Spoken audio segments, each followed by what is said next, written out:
it seems that it would be very easy to fail at YouTube. Yeah. Right? And I'm wondering, like, do you still have, like, do you have any kind of fear of failure in your YouTube career now? Because I look at YouTube and I see it as like amateur hour, and then there are people like you who are like incredibly good on Wow. video and at the social aspect of video. So I'm wondering, like, do you feel like you're a huge success with YouTube? No. Yeah. Not even a little bit. I mean, I don't.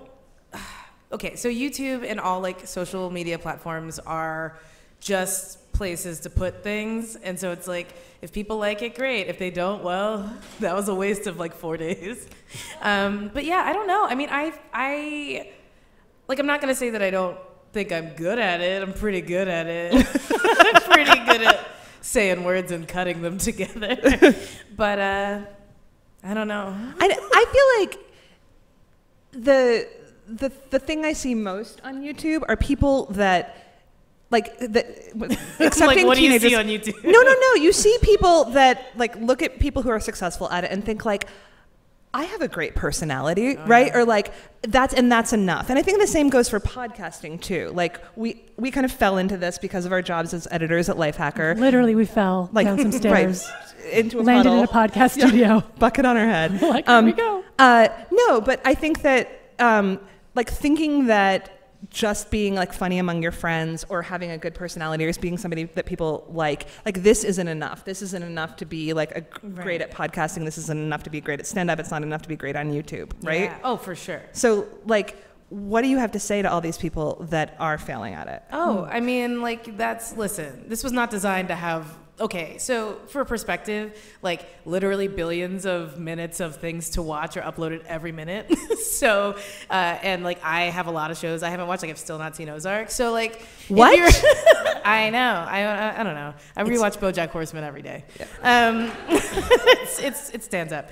But, like, I think that people who go into making YouTube videos thinking, like, now I'm gonna be rich. I'm like, ooh, this isn't like, is anyone on Twitter rich? Like, it's a pipe dream. We're all just, like, everyone has a phone.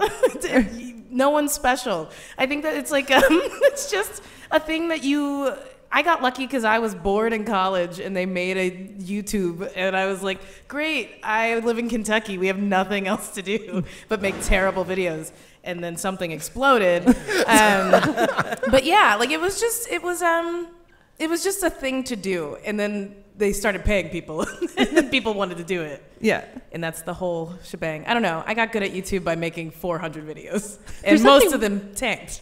There's something sort of freeing about that too, though. The fact that, like, there's so many things being uploaded every minute, so you can totally fuck up, and oh yeah, who's gonna know? Oh, I mean, I've posted so many videos that no one has seen, that like literally 5 people who just like me watch. My mom commented, was like, "Good job, sweetie." Like, you know, I have to have a little perspective about it because I have friends who are like, I have 10 million subscribers. I'm like the biggest thing on earth right now, and like, I mean, they're not douchebags, but like, you know, that's my impression. You kind of made them sound like douchebags. Yeah, I know, just right? It's hard not to. 10 million people's a lot. Like, that's more people than you can see at one time. And I look up to them in the sense that I'm like, wow, you must have something about you that is generally acceptable across the board. I don't know if I have that. But I don't know. I don't think that everyone on YouTube has the same goals. Like, it feels like if you were like, someone's really good at Facebook, it's like, what does that even mean? They're good at fights?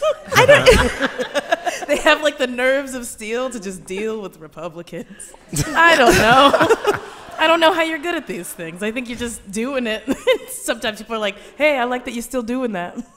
One of the things that comes up a lot at Lifehacker is like unplugging, and I think it comes up with everybody, whether you work at Lifehacker or not. But you know, like, we write a lot about tech, we talk a lot about productivity and how to save time and how to be happier, and you know, everybody we talk to basically on the Upgrade or otherwise is like, the thing to do is to, you know, set limits with tech or have a tech-free Sunday or stay off of social media. Or, you know, the number of specialists who have come in and told us that Facebook makes people depressed, suicidal, it's ruining teenagers, it's ruining students, it's turning everybody's too sensitive, everybody hates their lives. What, is that like a bad thing? No, none of this is bad. It's all neutral. I mean, that's why I stay on them. That's my target demographic. Like, well, you guys sad? But that's the thing, like, you guys are public people, and like, can you unplug? Do you unplug? Or do you, like, Akilah, it seems like you don't even find it that toxic. No, I think it's trash. I mean, like, literally, the internet was a mistake. Like, I know that I'm addicted, and I'm just never going to give it up. Like, someone's going to have to, like, claw me in the apocalypse. Like, Akilah, stop tweeting. Stop live tweeting. I was on a plane that literally was making an emergency landing, and I live tweeted my death. Like, literally, I, like, called my mom, like, in the last 5 seconds, and it was all garbled. But literally, everybody was like, oh, wow, I really thought you were going to die. I'm like, I know, me too. Like, all of my friends are, like, by proxy of the internet, so I'm like, this is, like, my community. You know, it's fine. Like, maybe they're toxic. Maybe it's killing me. I don't know. I've come to really fear it because I've lived publicly enough that now, I just the other, maybe 4 or 5 days ago, I was at the gym. And when I got off the elliptical, I opened my phone and checked Twitter, and someone had tweeted, watching @Chris Gethard go hard on an elliptical. And had tagged the location of the Blink Fitness I was currently at. Yikes. That one got me. And then there was another one. The other one, this one freaked me out. And again, I'm complaining because I've become a public figure, but it's the dark side of things, of living publicly, and I've had to sort it out. There was one time I was eating in a diner by myself, and someone tagged me in a Facebook photo in a fan group of mine, and it was a picture of me eating in that diner at that time, and people going, hey, let's guess what he's eating right now. And I was like, my life is not a weird game show. Please let me eat. And I freaked out, and I actually was really, really suffering from that mentally. And my shrink, who gives it to me straight, was like, you're being a baby. Like, you're complaining because you're too well known. But then she realized, no, when you were at your worst mental health-wise, you had real paranoia issues where you thought people were following you. And now people are taking clandestine photos of you. But you have to realize you're remembering these feelings as a signifier of impending insanity, but it's real now. So just roll with it. And I was like, okay, here's your $175 for the week. Just roll with it. That's cheap for New York. So yeah, I think maybe I need to unplug is the point. But I wasn't even going that hard on the elliptical. That is fame now.